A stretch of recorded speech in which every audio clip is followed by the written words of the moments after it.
Hi hello welcome back to my channel. ఇవాళ వీడియోలో నేనైతే మీకు చూపించబోతున్నాను కన్యాకుమారిలో బోట్ రైడింగ్ ఎలా ఉంటుంది, అలానే వివేకానంద రాక్ మెమోరియల్ ఎలా ఉంటుంది, తిరువల్లూరు స్టాచ్యూ ఎలా ఉంటుంది అనేది చూపించబోతున్నాను. ముందుగా ఏంటంటే మేము నాగర్సోల్ నుంచి కన్యాకుమారికి అయితే వచ్చేసాము. బస్సెస్ అనేవి అవైలబుల్లో ఉంటాయి. కాస్ట్ అయితే 25 రూపీస్ అయితే ఛార్జ్ చేస్తారు నాగర్సోల్ టు కన్యాకుమారి. అలానే మేమేంటంటే ఫస్ట్ ఇక్కడికి రాగానే ఈవినింగ్ అవుతుంది, 3 o'clock అయ్యింది.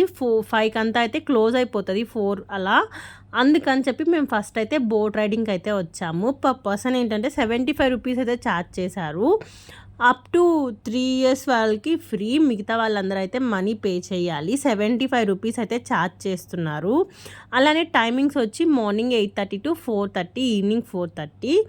ఇక్కడ చూస్తుంటే అయితే చాలా బ్యూటిఫుల్గా ఉంది. కన్యాకుమారిని ఏంటంటే కేప్ కొమరిన్ అని చెప్పి అయితే పిలుస్తారు. అలానే southern most tip of India అని కానీ అంటాము.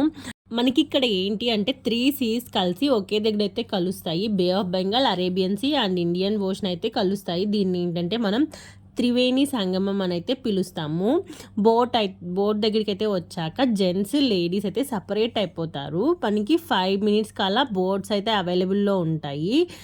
మనం బోట్ ఎక్కాక ఏంటి అని అంటే లైఫ్ జాకెట్స్ అనేవి అయితే ఇస్తారు. కంపల్సరీ అయితే లైఫ్ జాకెట్ వేసుకోవాలి.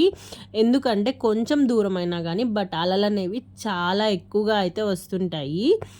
ఒక బోట్ అక్కడికి వెళ్ళి దింపినప్పుడు ఇంకో బోట్ అయితే ఇక్కడ నుంచి లోడ్ చేసుకొని అయితే వెళ్తుంది. మేము వెళ్ళినప్పుడు అయితే అలలు అనేవి చాలా ఎక్కువగా అయితే ఉన్నాయి.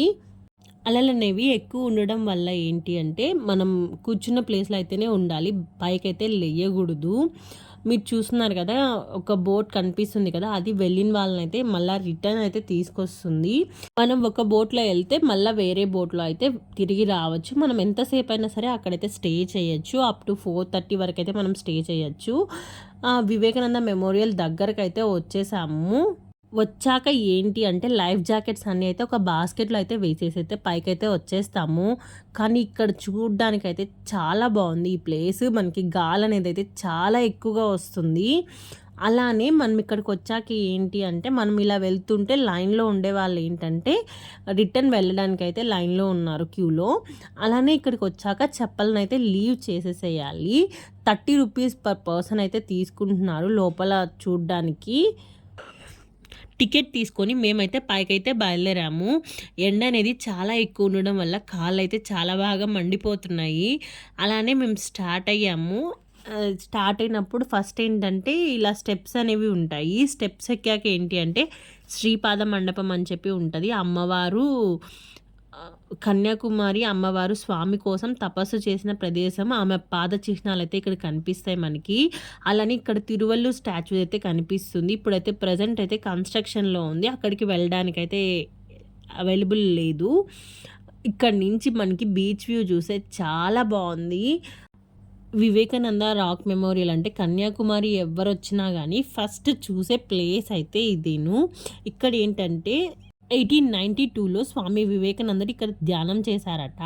అతను ధ్యానం చేసిన ఈ ప్రదేశంలో నల్ల చలువరాతితో స్మారక కేంద్రం అయితే నిర్మించారు. ఇక్కడ 12 అడుగుల ఎత్తుతో ఉండే వివేకానందుడి బ్రాంజ్ విగ్రహం అయితే మనకి చాలా బాగా అనిపిస్తుంది. మేము అక్కడి నుంచి బ్యాక్ సైడ్ వచ్చాక ఏంటంటే బుక్ స్టోర్ అయితే ఇక్కడ మనకి గ్రంథాలయం అయితే కనిపిస్తుంది. ఇక్కడైతే కొన్ని ఫొటోస్ అయితే తీసుకొని అయితే మేము వచ్చేసాము. సన్సెట్కి టైం అవుతుందని చెప్పి మేమైతే తొందరగా అయితే బయలుదేరి వచ్చాము. ఇక్కడ ఎటు సైడ్ చూపించిన అయితే షాపింగ్సే ఉన్నాయి. అలానే సన్సెట్కి మేము బీచ్ వ్యూ పైన నుంచి అయితే చూసాము, చాలా బాగా అనిపించింది. ఖచ్చితంగా కన్యాకుమారి వెళ్తే బీచ్ వ్యూకి అయితే వెళ్ళండి. ఇక్కడ ఎంట్రీ టికెట్ ఏంటంటే 5 రూపీస్ అయితే ఛార్జ్ చేస్తున్నారు. కానీ ఈ బీచ్ వ్యూ నుంచి మొత్తం కన్యాకుమారి అయితే చాలా బాగా అనిపిస్తుంది. మనం బీచ్ మధ్యలో ఉన్నట్టయితే అనిపిస్తుంది. నాకైతే చాలా బాగా నచ్చిన ప్లేస్ కన్యాకుమారిలో ఈ బీచ్ వ్యూ పాయింట్ అనేది. కంపల్సరీగా వెళ్ళండి, మిస్ చేయొద్దు. అలానే నా వీడియోస్ అనేవి మీకు నచ్చాయి అనుకుంటున్నాను. నచ్చితే ఒక లైక్, షేర్, అలానే సబ్స్క్రైబ్ చేయని వాళ్ళు ఉంటే సబ్స్క్రైబ్ చేయొచ్చు కదా. Thanks for watching.